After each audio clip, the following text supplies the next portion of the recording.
Okay, so I'm recording now.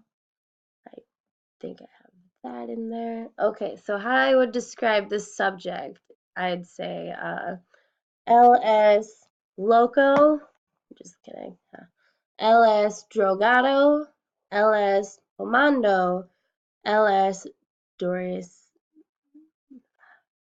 LS Dor I can't say it.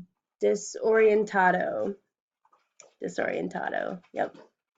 So I'd be saying that he's disoriented, he's drunk, he's high, and he looks a little crazy. But I'm just saying that because his eyes obviously are a little off. Definitely looks intoxicated. Can't smell him, but I'm sure if we could, he'd smell like booze. So that's why I chose those words. And also, he looks a little crazy because he looks like he got into a fight and he has some neck and eye tattoos. All right.